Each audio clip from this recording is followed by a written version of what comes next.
the heart of Texas, LifeTalk. Here's your host, Mark Crutcher. I'm joined by Cherie Johnson, Johnny Hunter, and Troy Newman. Of course, Father Frank Pavone and Janet Morana will be along later with the Gospel of Life segment. But right now, we're going to Alan Ackles and this month's LifeTalk News. Alan? All right, thank you, Mark. In Missouri, several members of a Lexington family have been arrested following allegations that they imprisoned and raped 6 children over a period of many years. It is also alleged that the men forced some of the children to engage in sexual acts with animals. Charges were filed after one of the victims, now 26, came forward claiming that she had become pregnant by one of the men and was forced to have an abortion at the age of 11. In a similar story, a 36-year-old Boston man has been convicted for an ongoing sexual relationship involving a minor child. During his trial, it was revealed that Richard Saunders impregnated his victim at the age of 14 and took her for an abortion in order to conceal the illegal affair. The girl testified that after the abortion, the relationship became abusive, and that at the age of 16, she became pregnant by him again. Also in Boston, a local CBS radio affiliate has refused to air an ad exposing abortion funding in the Obama health care bill. Claiming the ads were inaccurate, radio station WBZ refused to sell Massachusetts Citizens for Life the airtime and also refused to put their reasons in writing. Massachusetts Citizens for Life claims the ads have aired on other stations without any problems, are asking pro-lifers to contact WBZ News Radio 1030 in protest. Well, left-wing billionaire and well-known atheist George Soros has reportedly been pouring vast sums of money into liberal Catholic groups that he considers key players in the health care and immigration debates. Frank Walker of the conservative website PewSitter labels Soros' efforts a religious and political Trojan horse designed to downplay the importance of the abortion issue to Catholics and even make abortion rights a respectable Catholic position. One of the liberal Catholic organizations accepting the money is called Catholics in Alliance for the Common Good, which has to date received about $200,000. Well, the trend of abortion clinic closing seems to be gaining momentum. In Pensacola, Florida, an infamous abortion clinic that was the site of over 2 decades of pro-life protests has officially closed.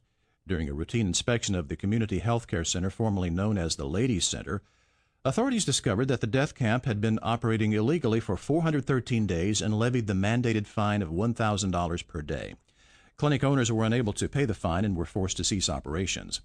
The facility had been bombed in 1984 and was the site of where Paul Hill shot and killed an abortionist and security guard in 1995.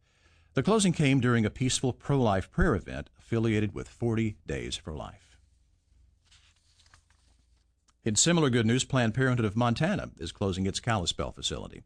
Citing the current economic downturn, Planned Parenthood said that the clinic saw its last patient at the end of November. The nation's top abortion profiteer, which currently gets approximately $1 million a day in taxpayer funds, also claimed the reason for the closing was due in part to a reduction from individual donations. Meanwhile, local pro-lifers praised the news, calling it an answer to prayer.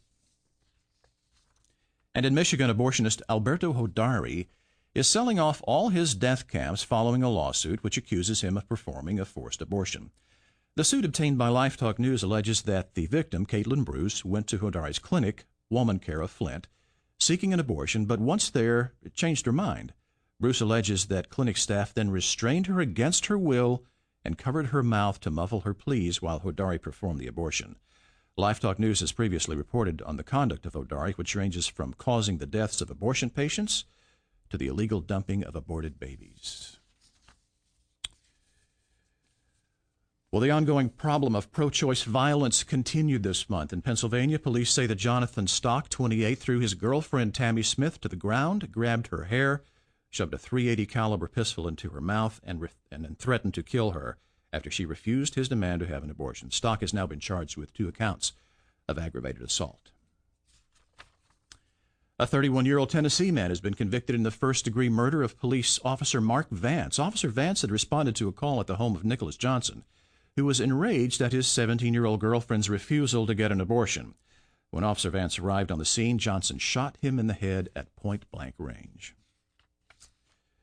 Meanwhile, a 21-year-old Arizona State football player, Terrell Carr, was arrested after police were called to a disturbance on campus where Carr was demanding that his girlfriend get an abortion. Carr's girlfriend, who is 3 months pregnant, told police that he came to her room to inquire about her doctor appointment and then demanded she get an abortion. Witnesses stated that she had red marks on her neck, and Carr was taken into custody. Then in California, a 29-year-old woman was allegedly stabbed to death by her boyfriend so he could avoid paying child support. Garen Musser, 24, was arrested after police found the body of Lisa Marie Zazueta lying dead in the street. Investigations revealed that prior to the murder, Garen had read a text message from the victim stating that she was pregnant and would not have an abortion.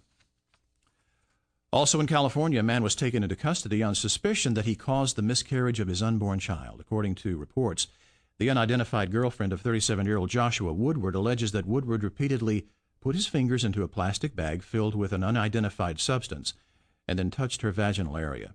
The victim lost the 13-week fetus a few hours later and called police. Police then set up a sting operation and arrested Woodward after finding him in possession of what they said was the abortion drug, misoprostol. A Texas TV station is reporting that the now bankrupt Planned Parenthood Center of El Paso owes more than $150,000 to the county's University Medical Center. Station KFOX found the information through an open records request. It is also reported that sources close to Planned Parenthood claim their total debt stands at more than $1 million. State officials told KFOX that it is not sure the money will ever be collected. Also in Texas, the Alliance Defense Fund has issued a letter to the Judge Advocate's Office urging it to charge the suspect in the Fort Hood massacre with the killing of all 14 victims, including the unborn child of Private Francesca Velez. Military prosecutors have charged Major Nadil Malik Hassan with 13 counts of premeditated murder, but have not charged him with the death of Velez's child. However, Army officials have indicated that additional charges are under consideration. Article 119A of the Uniform Code of Military Justice makes it a crime for anyone to cause the death of a child who is in utero at the time the conduct takes place. In a significant victory for pro-lifers, the U.S. Court of Appeals for the 3rd Circuit Court has struck down 2 ordinances in Pittsburgh that would have prohibited pro-lifers from coming within 15 feet of entrances to abortion clinics and made them stand 8 feet from abortion clients. A pro-life nurse who was represented by the Alliance Defense Fund challenged the law, claiming it was an unconstitutional violation of free speech. The 3rd Circuit Court agreed, noting that the ordinance put a burden on free speech that was unprecedented and unconstitutionally onerous. And finally, a new study from Finland has found that 20% of women using the abortion pill RU46 suffer at least one significant complication. The study, which appeared in the October issue of Obstetrics and Gynecology, also found that nearly 4% of women reported 2 or more complications, or what the report called adverse events. I'm Alan Ackles for LifeTalk News. For daily updates, you can log on to prolifeamerica.com. Mark, back to you. Thanks, Alan. Boy, lots of news. It's amazing. That was long and excruciating, but good and bad. You know, I don't know why. Well, I do know why. But the media refuses to cover all this pro-choice violence that's going on out there. They refuse to even talk about it. But, you know, and we have to cover it here so people won't know about it if they don't learn them here. I never heard any of that. Right. It's unbelievable. Speaking of unbelievable, we got a lot of interesting things to talk about. And we're going to have a couple of guests later on talking about the health care situation. So-called healthcare. So-called healthcare debacle that's going on in D.C. But I want to give people an idea about what I think is going on here. Well, first off, and Troy, you and I have talked about this on the phone. If America is saved from the healthcare debacle, it will be because of the pro-lifers. Because if it were not for abortion, this thing would already be a done deal. Right. In fact, if you could remove all the pro-lifers, or if abortion never existed, this so-called health care plan would have gone through in August without any opposition whatsoever. It would just sail through. It is the pro-life movement that is literally saving America from a socialist takeover. Right, right. Cool.